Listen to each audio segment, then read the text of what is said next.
Dios los bendiga a todos, hermano Pablo. Tiene apagado su micrófono, no se escucha. Perdón, ahora sí. Listo. Gracias, Kevin. Gracias. Bueno, vamos a comenzar formalmente. Dios los bendiga a todos, un gusto saludarlos. Vamos a comenzar nuestra tercera clase de esta introducción a la sociología.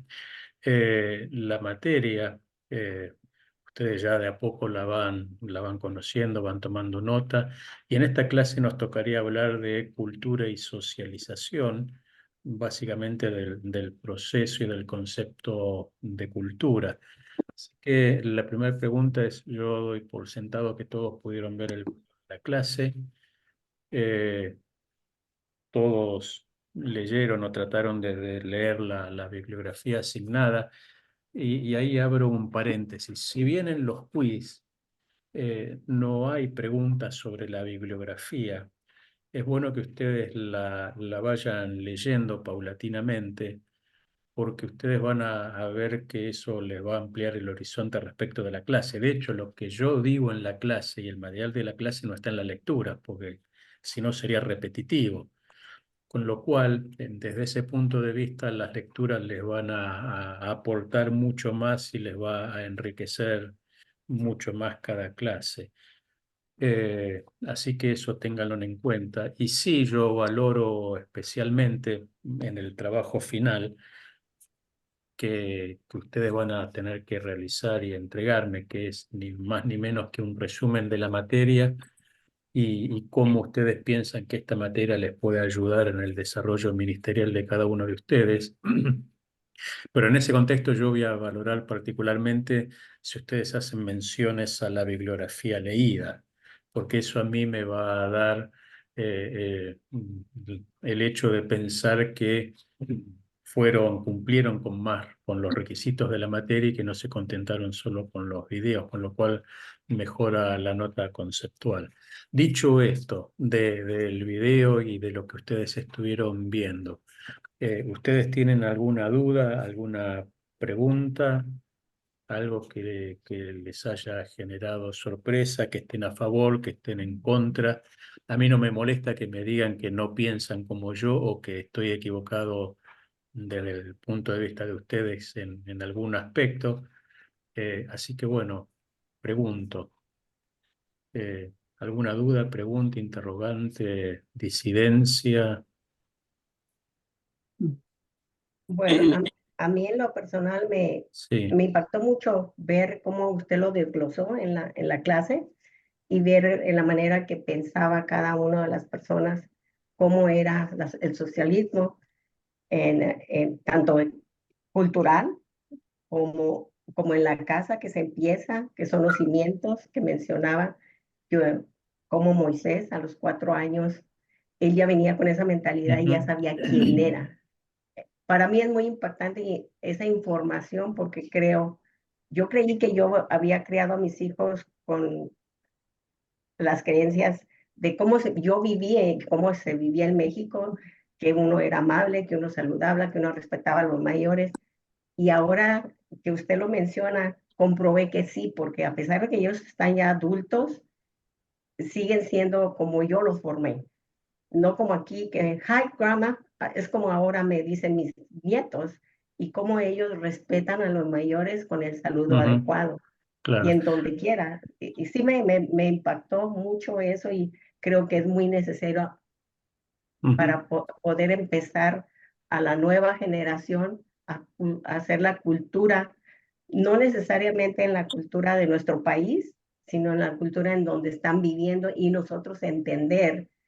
También lo que me impactó mucho fue acerca de cómo lo crían a uno, cómo es uno, aunque sea uno del mismo país, cómo es una persona que no tuvo educación, aunque sea con los mismos, con la misma educación, con los mismos cimientos, a una persona que tuvo educación. Y todo eso nos va a ayudar a nosotros para poder llevar la palabra y cómo hablarles, de qué manera, la manera en lo que ellos son, cómo estudiaron, como usted decía en la clase pasada, no va a hablarle uno de Manhattan y a uno de las Amazonas del mismo tema. Para mí me ha ayudado bastante para poder entender más ahora cómo poder llegar a las personas cuando les habla uno de la salvación. Ok. Muchísimas gracias. No, tengan en cuenta algún comentario al pasar y que tiene que ver con la cultura, que esta clase refiere a cultura. Yo di el ejemplo, si ustedes agarran un bebé y lo dejan recién nacido en Japón, en Brasil, en Estados Unidos, en México o en Perú, cuando ese bebé crezca, más allá de sus rasgos faciales, va a ser japonés, brasilero, americano, peruano, mexicano, ¿sí? Pues la cultura es lo que le va a dar identidad. Y lo mismo pasa con el cristiano. El problema nuestro a veces es que subestimamos, y ustedes que hace años que están en la iglesia, piensen en esto. Nosotros subestimamos la educación de los menores de 5 años, no solamente en las familias, en los hogares cristianos, sino en la iglesia incluso. La iglesia, estamos todos de acuerdo, no puede reemplazar a los padres ni hacer la tarea que los padres no hacen en la casa. Eso es así y es simple y es claro. Pero no obstante, la iglesia sí debería encargarse de, hasta donde sea posible, formar a los menores, ¿sí? De la mejor manera posible con todas las herramientas que tenga. Ejemplo, uno piensa que un nene de 3 años no presta atención, se distrae, hace cualquier cosa, no escucha, todo lo que ustedes quieran. Pero ahí viene el tema de Moisés, ¿no? 4 años con su mamá, con Jocabed, no pudieron impedir que 36 años de cultura egipcia, de idioma egipcio y de dioses egipcios, hagan que Moisés a los 40 años se olvide que tenía un pueblo que era Israel y tenía un Dios que era Jehová. Y después tiene otra ciudadanía diferente Moisés, porque después se va a Madián y se casa con una madiabita y habita en medio de los madiabitas, pero sin embargo en medio de ellos, más allá del llamado de Dios, él seguía siendo fiel a lo que le enseñó su madre. O sea que él había pasado por la formación de la cultura hebrea, egipcia y madianita. Sin embargo, él tenía muy claro lo que su madre le había enseñado. Y esto sigue siendo así hasta el día de hoy. En el hogar de judío ortodoxo, la madre es la principal responsable de la educación de los hijos en la Torá y en la instrucción de la palabra. Obviamente el padre es la cabeza del hogar, celebra la Pascua, el Shabbat, los ritos, pero la educación principal la ejerce la madre. Entonces, esto es importante tenerlo en cuenta y ustedes piensen en los Estados Unidos. Yo el otro día estaba viendo encuestas varias.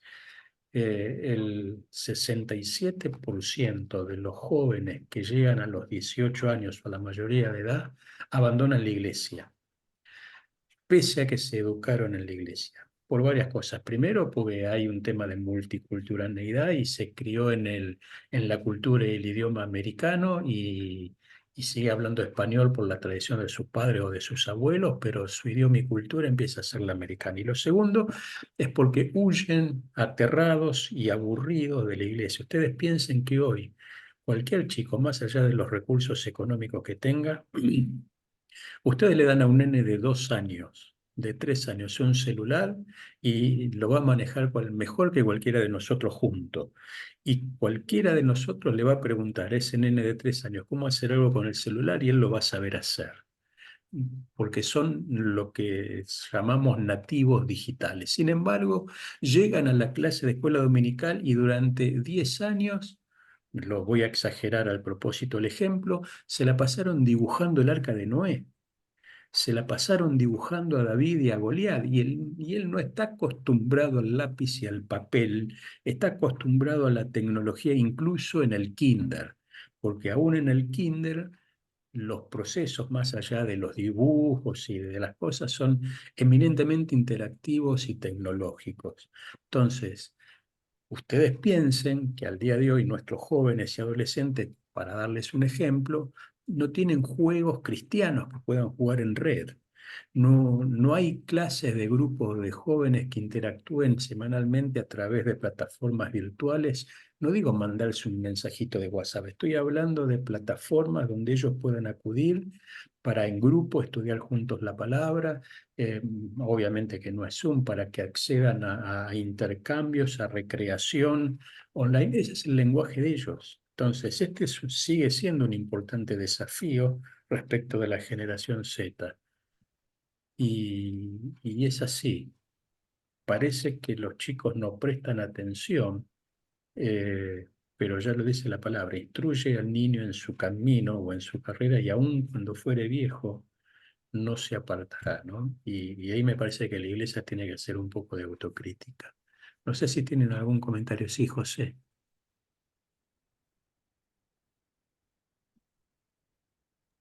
Dios le bendiga, buenas noches.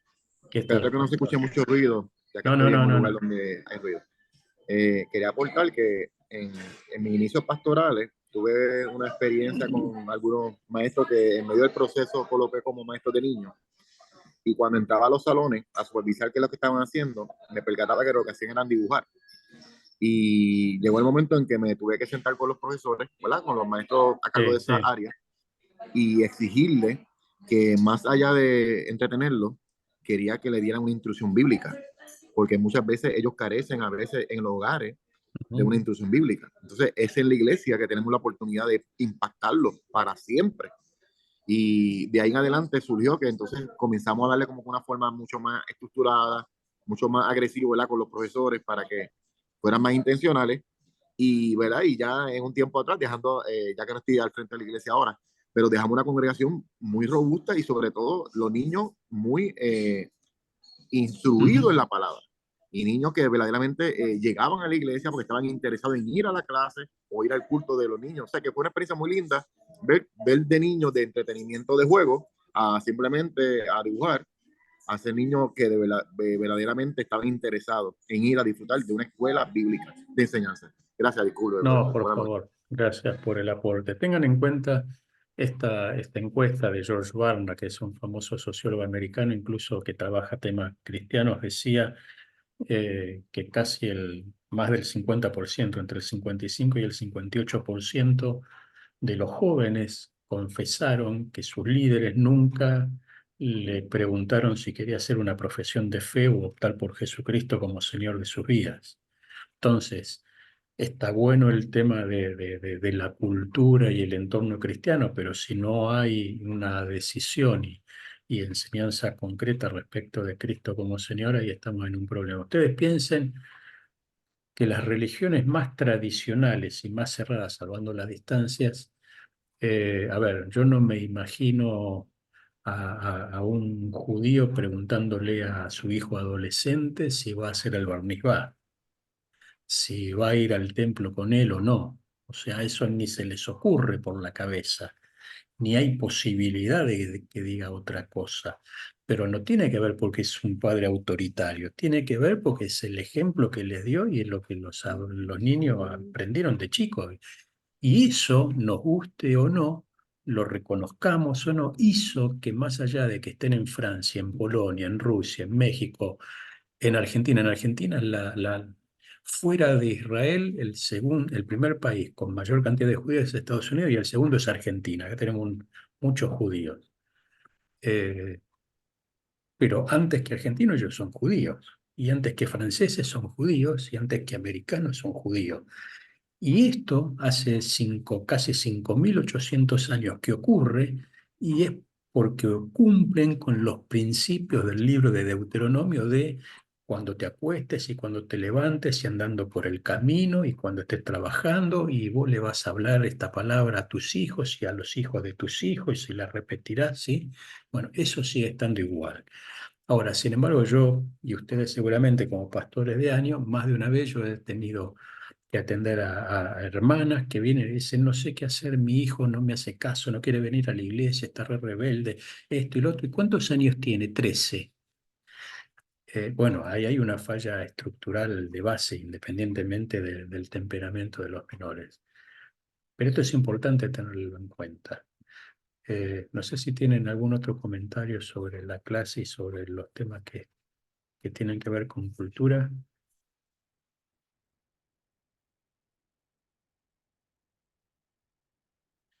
Si no, ustedes van a ver que... Ah, Gustavo, sí, ahí te vi. Adelante. Sí, pastor, buenas tardes. ¿Cómo estás? Bien aquí. Le quería preguntar, digamos, como me llamó mucho la atención lo de la clase porque entonces eso quiere decir que como nosotros nacimos, se puede decir, en una cultura cristiana, Ujú. eh, nuestra influencia fue como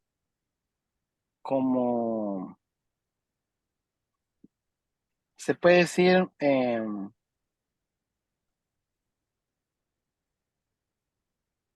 como puesta en nosotros, como la creencia en lo que nosotros somos ahora, fue como lo que nuestros padres nos inculcaron.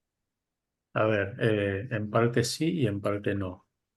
Eh, ustedes van a ver que, esto si bien está cambiando, hasta hace muy pocos años atrás, de 20 años atrás, la religión predominante en Latinoamérica era la Iglesia Católica Apostólica Romana, ¿estamos de acuerdo? Sí, el catolicismo era la religión oficial, no oficial como en Argentina, pero la religión principal de nuestros países. Y ustedes habrán notado que la mayoría de los católicos dicen ser católicos, contestan que son católicos, dicen que son católicos, pero viven su vida a su manera, salvo los que son practicantes, que son los menos, y se acuerdan de que son católicos en Navidad y en Pascua, básicamente. Después hacen su vida. A eso los evangélicos, peyorativamente en todos nuestros países, le decíamos que tenían religiosidad católica, o sea, que se decían cristianos católicos, pero que no lo eran, ¿sí? O creían en Dios cuando tenían un problema. ¿Me siguen hasta acá? Bueno, este fenómeno ya se está repitiendo en la iglesia evangélica y de hecho los sociólogos que nos especializamos en estos temas hablamos de religiosidad evangélica. Obviamente que yo no nací en un hogar cristiano, ¿no? Mis padres eran espiritistas, así que yo estaba en la vereda de enfrente. Pero mis hijos sí nacieron en un hogar cristiano. Yo ya tengo hijos grandes, ¿sí? El más chico tiene 21 y el más grande tiene 25 años, o sea que son adultos. Sin embargo, hasta el día de hoy, siendo hombres, ninguno se va a dormir sin antes orar en familia, ¿sí?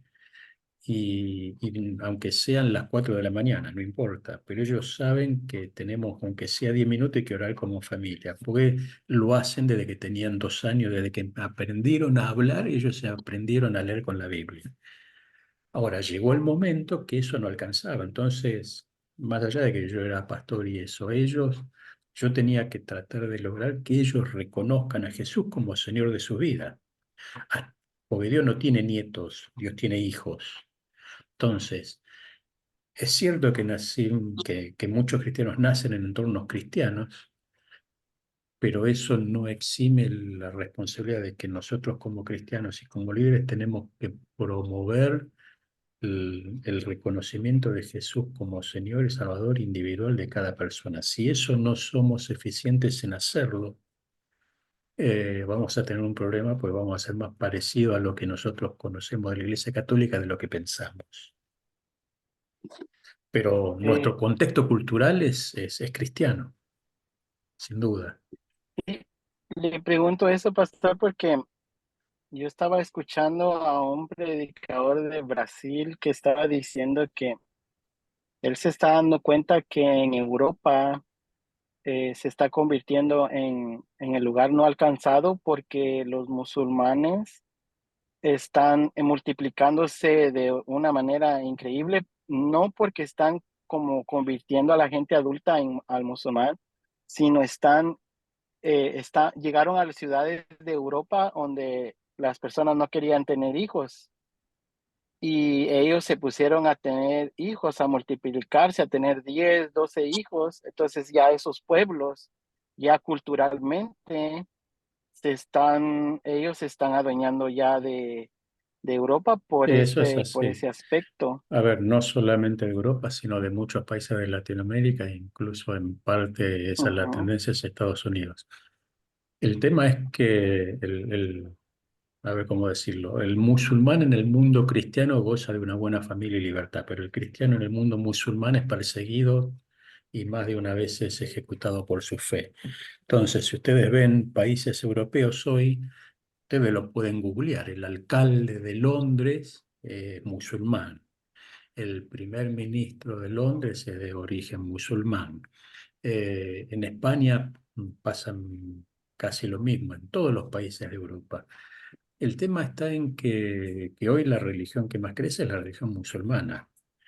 Más allá de la multiplicación familiar, tiene que ver porque, ¿cómo decirlo? Llega el punto en que es que culturalmente son expansivos. Entonces, ellos son musulmanes igual que el judío en todo tiempo, en todo momento, en toda circunstancia, y no importa dónde estén, lo que ellos creen y desarrollan en su fe es lo primero. No pasa lo mismo con el cristiano. O sea, en la iglesia sí, pero en mi trabajo yo no soy primero cristiano. En la escuela no soy primero cristiano, o en la universidad o con mis amigos. Entonces, cuando yo, por estar en contacto con otros, empiezo a perder parte de la vitalidad de mi fe, tenemos un problema. Por eso van a ver que cuando ustedes tienen que hacer una actividad de evangelismo en la iglesia para que la iglesia evangelice. Entendimos mal la gran comisión. O sea, la gran comisión, Jesús no dijo, hagan una actividad evangelística en la iglesia para que el mundo crea. O sea, nosotros somos los trastornados que desviamos la palabra. Nosotros tuvimos que enseñarle a la gente. Es más, entre los pastores, ¿de qué se habla? ¿Cuántos miembros tenés? ¿Cuántas personas asisten? En realidad nosotros no estamos ni para tener miembros, ni para tener creyentes, porque Satanás también es creyente. Creen en la maldad, en el pecado. Sí, de hecho la Biblia dice que Satanás cree en Cristo y tiembla. Entonces, no, creyente yo creo puedo creer en cualquier cosa. La iglesia está para ser discípulos, no para ser miembros. Entonces, si un discípulo no es capaz de ser seguidor de Cristo las 24 horas del día, los 365 días del año, quiere decir que hay un problema, primero en su salvación y segundo en la iglesia que lo formó mal. Vuelvo al ejemplo tonto que le di. A ningún judío se le ocurre pensar, no sé si mi hijo a los 18 años va a querer seguir siendo judío o no. A ver, ¿se entiende lo que estoy diciendo? Sí. Entonces, nosotros somos cristianos 4 horas a la semana, punto. Es así de simple. Entonces, por eso ustedes van a ver que gran parte de eso es porque la gente no nos entiende. Como vos bien decías, Gustavo, nosotros tenemos una cultura evangélica y hablamos raro. ¿Se acuerdan el ejemplo que yo les di de cuando una persona entra a la iglesia? Si una persona que nunca entró en la iglesia pisa una iglesia por primera vez, no va a entender absolutamente nada de lo que pasa ahí adentro. Primero que somos muy amables, pero hablamos raro. Le vamos a decir, ¿sí? Vamos a empezar a cantar y vamos a hablar de los carros del faraón, de los muros que caen, de los gigantes que se vencen, del cordero que fue inmolado, del Cristo que viene, de la unción que cae, del fuego que consume. Él no entiende absolutamente nada. Después va a predicar, antes de que predique el pastor, le vamos a pedir plata, le vamos a decir que no es obligatorio que dé porque él está por primera vez, pero le ponemos el alfolí en la nariz como para que lo vea.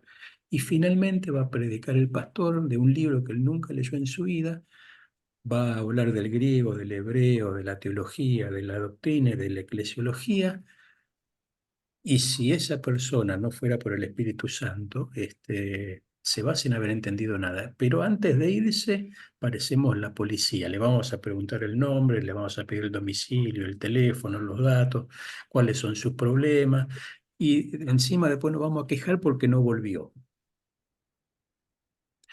Pero yo tampoco voy a ir a buscarlo porque él es un mundano que contamina mi santidad. Entonces, así es muy difícil ser cristiano. Entonces, esto que parece un chiste, no sería gracioso si no fuera una gran tragedia. Si a eso le suman que por la hipermodernidad, que ya veremos de qué se trata, estamos acostumbrados a la cultura del evento y del show y que todas las iglesias, aunque tengan 20 miembros, quieren tener 60 músicos en plataforma como Hillsong y nos gustan las luces y el escenario, o sea, tenemos un problema porque estamos entreteniendo a la gente. Y como la gente entretenida puede siempre va a haber un show mejor que el nuestro, entonces se va a ir. Jesús, ustedes van a ver en el video de la clase, él se acercaba a las personas conociendo la identidad de cada persona y en el marco de la cultura. Jesús no habló igual con Nicodemo como habló con Poncio Pilatos. Jesús no se dirigía a Pedro como se dirigía a Juan. Jesús no habló con Mateo igual que habló con la mujer samaritana o con María Magdalena. Y a Bartimeo no le dijo lo mismo que le dijo a María y a Marta. O sea, él sabía discernir qué decirle a cada uno, cómo dirigirse a cada uno y cómo tratar a cada uno, respetando su dignidad, su necesidad y restaurándolos. Las personas no somos todos iguales. Por ende, yo no puedo tratar a los 300 miembros de mi iglesia de la misma manera. Obviamente en el culto sí, porque hay uniformidad, pero después yo no, son distintos. O sea, y la gente se da cuenta cuando el pastor dice, ah, no, ni se acuerda mi nombre. Él siempre dice, ¿qué tal, hermano? ¿Cómo está? Porque no, en realidad no se acuerda quién soy. O sea, la gente se da cuenta cuando sabemos su nombre o no. Cuando después de 20 días de que nos dijo una necesidad, le decimos, sí, ¿cómo está el tema A, B o C? Aunque sean 500. Entonces, cuando la gente se da cuenta que ya no es un número, empieza a tener otra relación. ¿Sí? Bueno, esto era lo que hacía el Señor. No sé si hay algún comentario adicional o pregunta.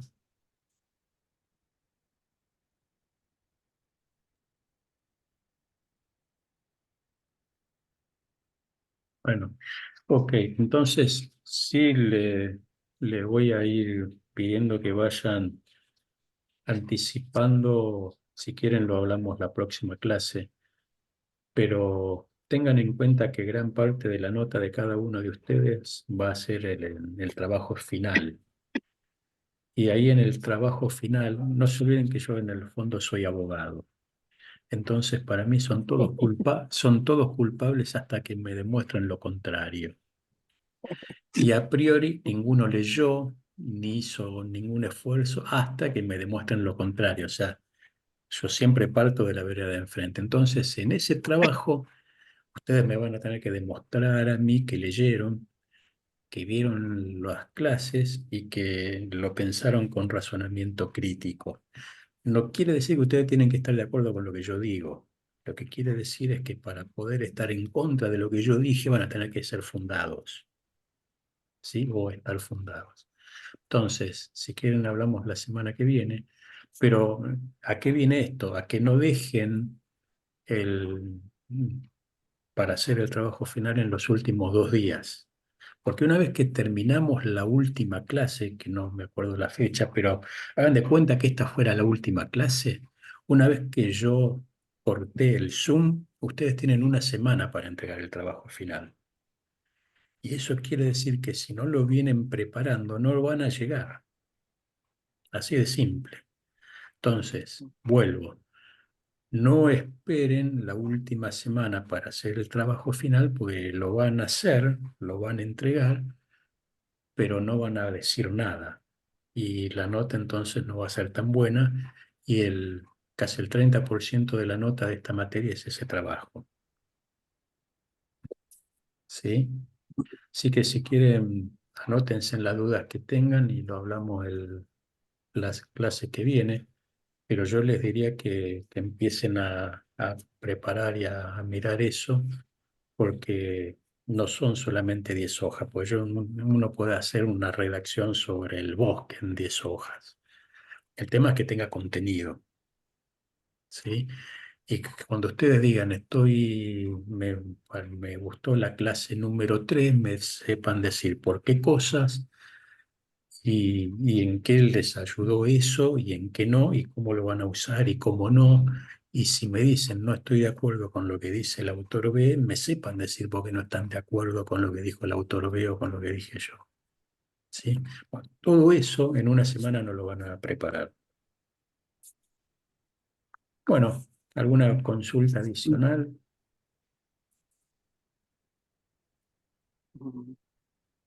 Bueno, ok. Bueno, entonces, jóvenes, nos vemos la semana que viene y, y seguimos avanzando ya en la materia.